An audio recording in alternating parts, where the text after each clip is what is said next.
안녕하세요. 스트로비스 코리아의 권학봉입니다. 네, 이번 시간에도 즐겁고 재미있는 사진가를 위한 서양 미술사 시간으로 다시 돌아왔습니다.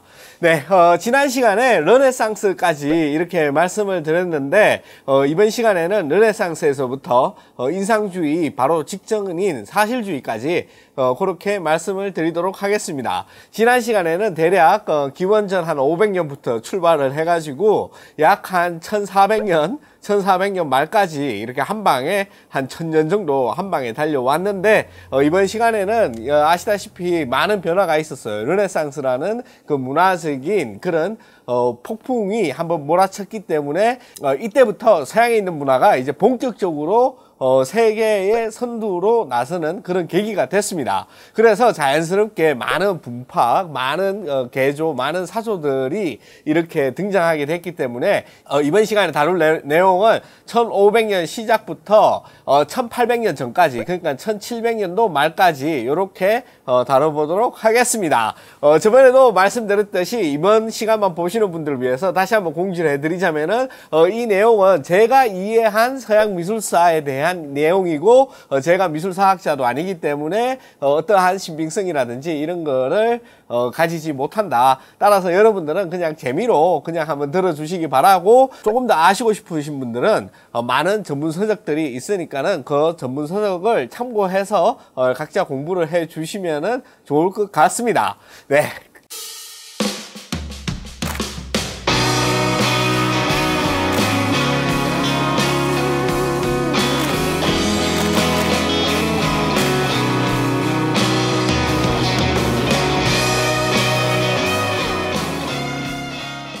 네, 그러면은 바로 이렇게 봤는데 이번 시간에는 너무 내용이 많기 때문에 제가 이렇게 좀 프린트를 해 왔어요. 해 와가지고 가끔 이렇게 프린트를 보더라도 좀 이해를 부탁드리겠습니다. 아무튼 바로 시작을 하자면은 우리가 이제 르네상스가 시작되고 3대장에 대해서 이야기를 나눴죠.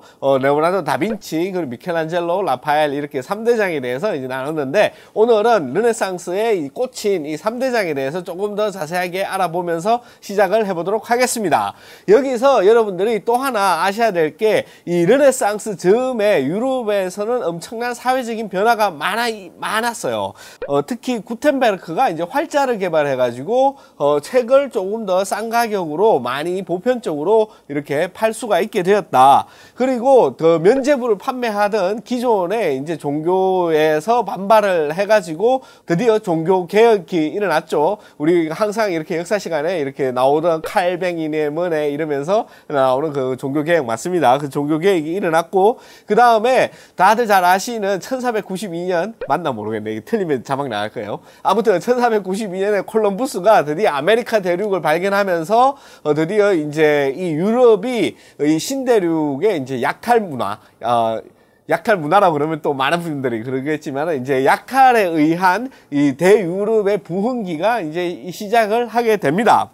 그 다음에 이쯤에서 과학계에서도 이제 천동설이 아니고 지동설을 주장하는 학자들이 많이 나왔죠. 갈릴레오라든지 코페르니쿠스라든지 이런 사람들이 나와가지고 우리가 이해하고 있던 신 중심으로 이해하고 있던 이 우주관, 이 우주에 대한 어떤 이해를 훨씬 더 현대에 가깝게 이끌어내는 그런 그 시기이기도 했습니다. 또한 이 미술에서만 이야기하자면은 드디어 이제 여러분들이 많이 얘기 듣고 하던 유화물감이라는 게 이제 발명이 됐어요. 그 이전에는 이런 그 기름이라는 유제에다가 이 안료를 갖다가 녹여서 보존성이라든지 아니면 그림 그리기 좋은 이런 거의 뭐 전문가, 요즘 써도 무리가 없는 이 정도의 퀄리티의 물감은 잘 없었거든요. 그래가지고 이런 사회적인 변화가 있는 가운데서 이렇게 이제 르네상스도 이제 꼽히게 됩니다. 거기서 우리가 이 3대장의 이제 서열을 좀 가려보자면은 제일 대장인 레오나르도 다빈치가 나이가 제일 많아요. 1452년생이에요. 1452년생. 그러니까 미켈란젤로가 75년생이고 그 다음에 라파엘이 83년생이잖아요. 그러니까 요즘으로 치면은 거의 한 세대 정도가 차이 나는 그 정도 연배가 있다. 그리고 미켈란젤로하고 라파엘 같은 경우에 한 10살 정도, 10살 좀 넘게 차이 나는 그런 큰형님 그런 느낌으로 바라봐 주시면 될 것 같습니다. 다 동급 B급에 있는 그런 사람들이 아니고, 아무튼 이 레오나르도 다빈치 같은 경우에는 당시 있던 이 회화에 대한 어떤 것뿐만 아니고 과학이라든지 여러 다양한 분야, 소위 말해서 천재라고 그러죠. 다양한 분야에서 엄청난 두각을 나타내는 것과 마찬가지로 이 미술계에서도 드디어 이제 그 해부학이라든지, 그전에는 그 중세시대 때 미술에서는 해부학이 별로 필요가 없었어요. 그래서 이 잊혀졌던 이 고대 그리스라든지 이 로마 시대의 미술을 참고하면서 이 해부학을 드디어 이제 미술에서 가지고 오게 돼가지고 그 굉장히 리얼한 인간의 어떤 묘사가 실질적으로 가능하게 됐습니다. 대표적인 작품으로 여러분이 너무나 잘 알고 계시는 모나리자가 있죠. 모나리자. 이거 뭐 스푸마토 기법인가? 자막이 날 거예요. 이거 대충 알아가지고 죄송합니다. 아무튼 이게 이제 배경하고 이 모서리 있죠. 여러분들이 사는 우리가 그림을 그릴 때 만화처럼 선을 따는 게 아니고 배경과의 약간 아웃포커싱처럼 기법처럼 살짝 흐르게 표현하는 그런 기법으로 훨씬 더 그런 어떤 리얼리티를 올렸다. 이런 걸로 유명을 하죠. 그 다음에 이 최후의 만찬도 있습니다. 너무 유명해가지고 보여드리지 않더라도 다들 아시겠지만은 이게 옛날에는 프레스코라 그래가지고 회백에다가 물을 갖다가 칠한 다음에 이제 그리는 전통적인 기법이 있어요. 그 기법을 사용한 게 아니고 당시에 개발된 새로운 기법으로 만들었는데 이게 검증이 되지 않아가지고 이 다빈치가 죽기 전에 이미 이 최후의 만찬은 엄청나게 노후화돼가지고 훼손이 많이 일어나고 있었습니다. 지금도 굉장히 복원을 애쓰고 있다지만은 뭐 지금 엉망진창이죠. 실제로 가서 보지 못했습니다, 제가. 네, 그 다음에 이제 미켈란젤로라는 또 하나의 이제 20년 정도 틈을 둬가지고 또 하나의 이제 르네상스의 한 축을 담당하는 그 걸출한 인물이 탄생하게 되죠.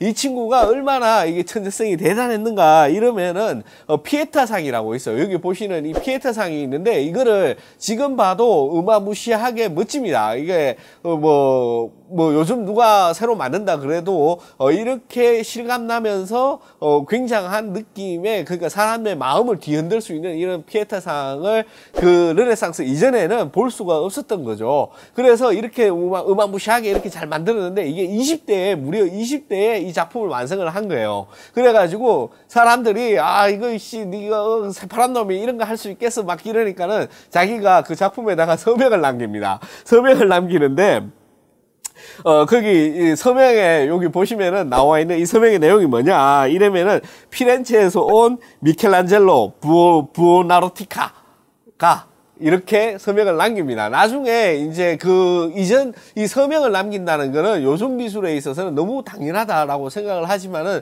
그 이전에 있었던 이 미술에서는 서명을 남기는 경우가 잘 없었어요. 왜냐하면은 그 당시에는 화가라는 직업이 어떤 교회라든지 아니면 부자, 그 르네상스 시대에도 부자라든지 이런 사람들의 의뢰를 받아가지고 그 의뢰한 돈을 받고 제작을 하는 그런 개념이었기 때문에 그런 자기의 작가의 서명 따위는 필요가 없었던 거죠. 그런데 이제 이 미켈란젤로가 사람들이 이제 새파란 놈이라 무시를 하니까는 내가 한 거 맞다라고 거기다가 이렇게 써놓은 거죠. 나중에는 후회를 했다고 합니다. 뭐 신도 이 천지를 창조하고 난 이후에 서명을 남기지 않았는데 감히 나 따위가 이렇게 서명을 남긴 이런 거에 대해서는 반성하고 있다. 이런 일화가 있어요. 이건 사실인지 아닌지 몰라요. 그래서 이 미켈란젤로는 이 회화, 최후의 심판이라든지 회화 같은 이런 거에서도 굉장한 역할을 많이 했지만은 많은 사람들이 아시듯이 이 조각, 그 미술의 꽃은 조각이다. 이렇게 주장을 해가지고 많은 조각 작품을 남겼어요. 그 중에서 이제 다비드상, 뭐 노예상 뭐 이런 것도 있는데 이 다비드상 같은 경우에는 지금도 어마무시한 걸작으로 그렇게 알려져 있고 그만한 명성을 얻을 만한 작품인 거는 틀림이 없습니다. 다음으로 이제 라파엘 있죠. 우리나라에서 라파엘로라 그러는데 아마 제가 라파엘이라는 발음이 영어식으로 읽으면 라파엘인데 아마 이탈리아 발음을 읽으면 라파엘로 거예요. 그래서 정확하게 모르고 이제 대충 발음하기 쉽게 그냥 라파엘로 하겠습니다. 그래서 이 라파엘이 이 제일 막내예요. 이 3대장 중에 제일 막내라 가지고 이제 다른 사람들하고 차이가 좀 많이 나요. 세대 차이가 좀 나요. 그런데 이 라파엘은 뭐 어떤 사람이냐, 우리가 이제 라파엘 같은 경우에는 이 르네상스 회화를 완성시킨 그런 사람이라고 이해를 해 주시면 될 것 같아요. 특히 교회 다니시는 분들 집에 가면은 항상 있는 이 성모상의 어떤 그런 모작들이 다 있잖아요. 그런 거에 그 원형이 되는 그런 이런 작품들도 많이 남겼고, 아기 예수와 같은 이런 지금 우리가 상상하고 있는 성모상이라고 하는 이미지를 사람들에게 각인을 시킨 그런 어떤 그런 사람 중에 하나죠. 그리고 여러분들이 이제 가장 많이 알고 계시는 작품 중에 하나가 아테네 학당이라고, 이거는 벽화죠. 이렇게 있는 것처럼 이 라파엘이라는 사람은 이 르네상스의 선대가 만들어 놓고 원근법이라든지 뭐 여러 가지 기법이라든지 뭐 이런 거를 모두 흡수해서 거의 이 르네상스를 완전히 꽃피우고 자기의 죽음과 함께 한 시대를 정리하고 끝낸 그런 사람이라고 생각을 하시면 될 것 같습니다.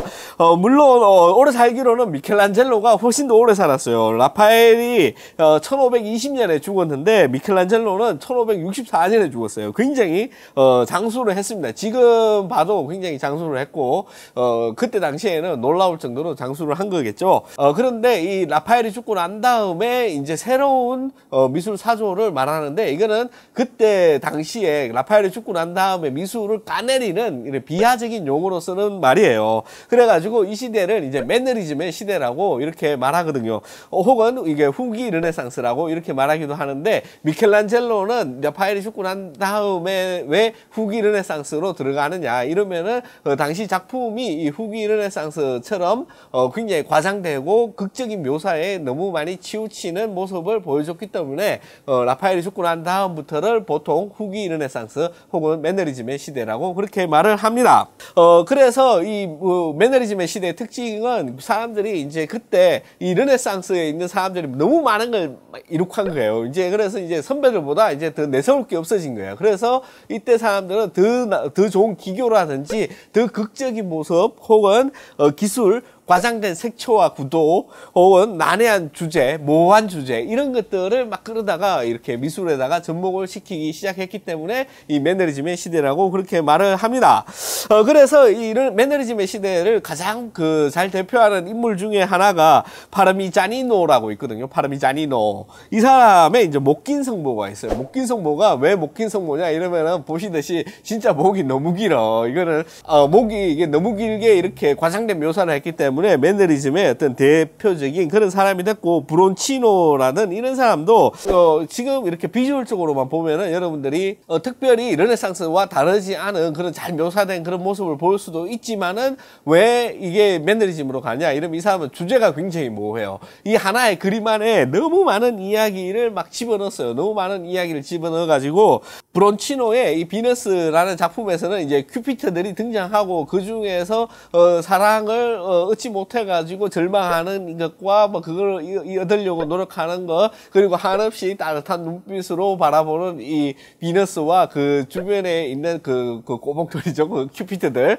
뭐 이런 것들에 대한 이야기가 너무 복잡해. 이걸 해가지고 이런 거를 이제 그 주제로 봤을 때 이거는 매너리즘이다 이렇게 해가지고 이 사람이 들어가고, 이 매너리즘에서 또 굉장히 또 주목할 만한 사람이 하나 있는데 엘 그레코라는 사람이 있는데, 이건 본명이 아니고 그냥 일반적으로 부르는 그 별명 같은 겁니다. 아무튼 이 사람이 이제 그 매너리즘의 그 막바지인데, 이 사람은 당시 이 그 로마 우리가 알고 있는 그 로마 땅 거기에서 정식 교육을 받은, 미술 교육을 이렇게 사제지간으로 이렇게 도제식으로 받은 사람이 아니고 그리스에서 온 일종의 촌놈이었어요. 그 당시에 촌놈이라 가지고 왜 매너리즘이 나쁜 거야? 나 전혀 그거에 대해서 이해를 하지 못한 상태에서 여기에다가 이제 내가 과장하고 내가 표현하려는 이야기를 훨씬 더 많이 썼겠죠. 그래서 여러분들이 보는 것처럼 굉장히 전위적인 어떤 비주얼을 보여줍니다. 전위적인 비주얼을 보여주는데, 요즘의 해석으로 봤을 때는 이 사람이 현대적 감각으로 이런 전위적인 비주얼을 보여주지 않고 당대에 있었던 어떤 그런 것들을 너무나 과장되게 표현하기 위해서 비주얼적으로만 현대적으로 보인다 이렇게 하지만은 굉장히 어떤 눈에 띄는 그런 작가 중에 하나예요. 일반 사람들이 보면은 이것이 더럽게 못 그렸네 막 이렇게 말할 것 같지만은 어떻게 보면은 작가가 의도하는 그런 작가의 감성과 개성을 거의 200년 앞서 가지고 이렇게 표현했다는 거를 저는 높이 평가를 합니다. 네, 그렇게 해서 이 매너리즘 시대는 어떻게 끝이 나냐 이러면은 여러분들이 많이 들어봤던 이 바로크 시대가 옵니다. 바로크 시대. 이 바로크 시대라는 말 역시 후대에서 이 시대를 갖다가 그 폄하해서 부르는 그런 말이었어요. 이 시대가 그 어떤 시대냐 이걸 한마디로 표현하기 위해서 이게 스페인어라고 저는 들었는데 정확하게 모르겠어요. 아무튼 바로크라는 말은 이제 일그러진 진주 이런 말이에요. 그 말이 무슨 말이냐 이러면은 얘네들은 해도 너무하다. 이거 과장을 해도 이거 너무 심하게 과장을 한다.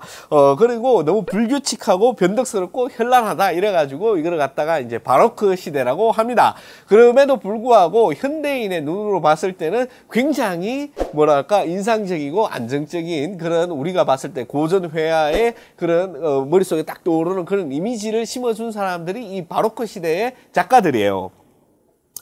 그래서 이 바로크 시대의 사람들을 이제 살펴보면은 이제 카라바조라고 있죠. 이 카라바조가 있는데 이 사람 같은 경우에 강렬한 이제 로우키 그림을 이제 처음으로 이 사람들에게 보여줘가지고 어떤 그 굉장한 반향을 일으키고 한 시대를 열어 제낀 그런 화가 중에 하나입니다. 많은 사람들이 아직 잘 모를 것 같은데 이 사람을 이제 바로크의 이제 다들 이제 선조로 다들 인식을 하고 이 시대 때부터 굉장히 어두움 속에서 한 줄기 빛이 내려오는 이런 느낌의 그림들이 굉장한 유행을 타고 이런 느낌을 이제 바로크 시대의 특별한 특징 중에 하나로 그렇게 꼽습니다. 그래서 이 바로크 시대를 갖다가 향유했던 그런 대표적인 화가들만 몇 명 짚고 넘어가자면은 루벤스가 있죠. 이 루벤스는 현재 이제 벨기에 사람이라고 이렇게 알려져 있는데 아이의 머리 뭐 이런 느낌을 보시면은 지금 봐도 너무나 이게 막 생동감 있게 이렇게 표현을 한 거예요. 그래서 이 사람의 그림을 가지고 우리는 생동감의 마법사다. 이 사람이 손을 대면은 죽어 있는 시체도 그냥 벌떡 일어날 것 같은 그런 굉장한 그런 어떤 천재적인 그런 능력을 보여줬어요. 색감의 능력이 굉장히 탁월했고 그 다음에 이제 십자가에서 내려지는 예수 이런 거를 보면은 이 사람이 살고 있던 이 바로크 시대의 특징인 이 카라바조의 이 로우키 이 사진을 하기 때문에 제가 로우키라고 이렇게 말씀을 드리는 겁니다. 이런 로우키적인 이런 그림을 많이 보여줬어요. 그리고 이 십자가에서 내려지는 예수가 여러분들 어렸을 적에 봤던 플란다스의 개 이게 마지막에 이 플란다스의 개와 그 주인공 남자 주인공 이름을 까먹었네. 남자 주인공이 성당에 가가지고 자기가 소원했던 그림을 보면서 얼어 죽는 그런 장면이 나오잖아요. 그때 그 플란다스의 개가 봤던 그림이 바로 이 그림입니다. 여러분들 보시는 네. 루벤스가 당대에도 굉장한 명성을 날렸지만은 또 우리에게 너무나 이게 또 의미가 있는 게 뭐냐 이러면은 한국 사람을 그러니까 그 당시 조선 사람이죠. 조선 사람을 서양에서 최초로 비주얼적으로 묘사한 그런 게 남아있는 그런 거를 그린 사람이에요.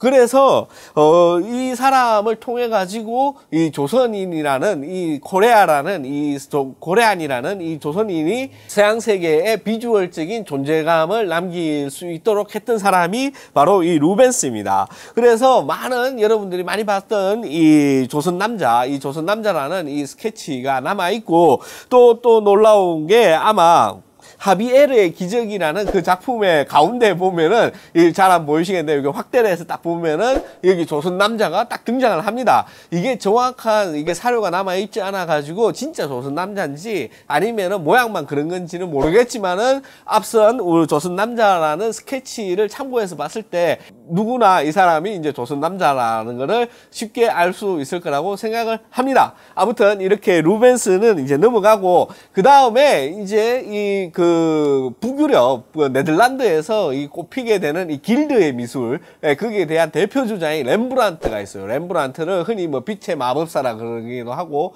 굉장히 많은 수식어를 붙어 있는 이 사람인데, 다들 아시겠지만은 이 로우키 여러분들이 그 렘브란트 조명이라고도 하고, 제가 책에도 많이 소개를 했지만, 하지만은 어떻게 하면은 가장 효율적으로 인물의 입체감을 묘사하면서 그 인물의 특징을 보여줄 수 있는 그런 빛을 적극적으로 응용을 해가지고 그림을 그렸던 굉장히 유명한 렘브란트라는 화가가 있죠. 이 사람이 이제 또 주목할 만한 게 자기가 젊을 때부터 더 늙어서 죽기 전까지 초상화를 남겼어요. 그래서 사진이 발명되기 이전에 있던 사료들 중에서 한 사람의 일생을 비주얼적으로 다룬 걸로서는 굉장히 흥미로운 그런 그림입니다. 여러분도 찾아보시면 좋을 것 같습니다.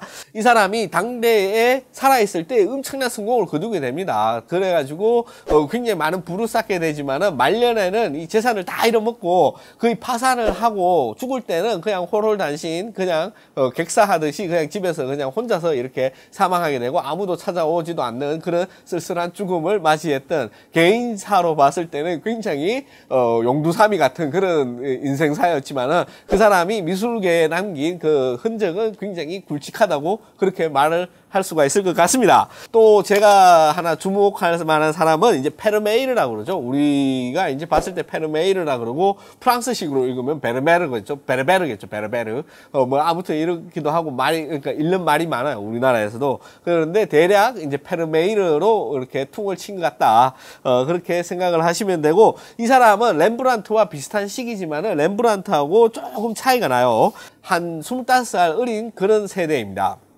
그래서 이 페르메이르 같은 경우에는 이 똑같이 네덜란드에서 그림을 그렸지만은 이 렘브란트의 그 그림의 느낌에 플러스 훨씬 더 따뜻하고 뭐랄까 사람의 어떤 감성, 그 여린 감성에 호소하는 듯한 그런 훨씬 더 부드럽고 우리가 흔히 네덜란드 미술이라고 하면 떠올리는 그런 그 페스츄리 같은 그런 감각의 그림을 그리는 그런 사람이었어요. 그래서 이 사람이 쓰는 빛을 보면은 렘브란트처럼 남성적이고 굉장히 터프하면서 그럼에도 불구하고 굉장히 묘사력이 있는 그런 느낌이라면은 이 페르메이르 같은 경우에는 굉장히 섬세하고 감성적이고 뭐랄까 굉장히 정돈되어 있는 그런 느낌의 그림을 그리는 그런 사람이었습니다.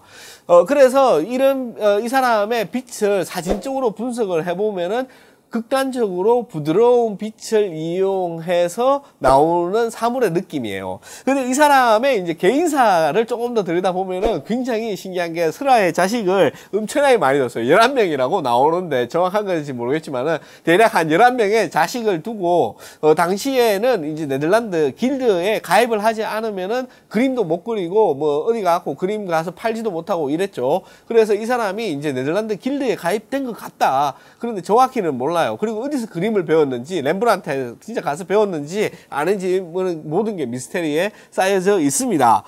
그런데 이 사람의 특징이 평생을 통틀어 가지고 작품을 37개밖에 안 그렸어요. 그래서 이 37개만 그려가지고 11명의 자식을 담백히 살릴 수 있었느냐 여기에 의문점을 가지고 있는 사람이 굉장히 많습니다. 그래서 혹은 이 사람이 그냥 의뢰를 받고 자기가 서명을 하지 않고 그냥 의뢰한 그림에 대해서는 그냥 주고 자기가 개인적으로 그린 것만 가지고 있는 게 아닌가 이런 의심을 하고 거기에 대한 어떤 여러 가지 미스테리가 굉장히 많이 있는 그런 사람이에요. 그래서 대략 이렇게 사람들이 나눠보면은 실제 그림 그렸을 때부터 죽을 때까지 나눠보면은 1년에 한두 작 정도 하고 말았다. 이렇게 이제 계산이 나오니까는 이걸로 그 먹고 살기가 힘들었을 텐데 뭐 이런 합리적인 의심을 할 수가 있겠죠. 아무튼 지금 남아있는 이 페르메이르의 작품들을 보면은 사진적으로도 굉장히 의미가 있고 그 표현 기법에 의해서 보면은 뭐랄까 굉장히 많은 사람이 좋아하는 진주 목걸이를 한 소녀 같은 이런 작품도 있고 여러 가지 그 바로크 시대의 그 이 마지막 꽃을 화려하게 피웠던 네덜란드의 미술가였다 이렇게 평할 수 있을 것 같습니다. 네, 오늘 사실주의까지 가려고 했는데 이게 말이 너무 많아가지고 이게 안 되겠어요. 그래서 여기서 오늘은 이만 마치고 다음 시간에 이제 이 바로크 시대의 그 마지막 발악인 이 로코코부터 시작을 해가지고 그 다음에 이제 사실주의까지 가도록 하겠습니다. 사실주의 가면은 이제 다 끝났어요. 그러면은 사실주의의 꽃을 피운 바로미종에서 이제 우리가 사진에서 사진의 역사도 등장을 하고, 그때 이제 사진이 해와가 주고받던 많은 영향도 남아있고, 거기서 인상주의가 시작되니까 다음 시간에는, 그 로코코부터 시작을 해가지고 사실주의까지, 얘기할 수 있도록 그렇게 준비하도록 하겠습니다. 그럼 시청해주신 여러분들께 진심으로 감사드리고요. 항상 많은 응원 부탁드리겠습니다. 네, 그러면은 다음 시간에 또 뵙겠습니다. 감사합니다.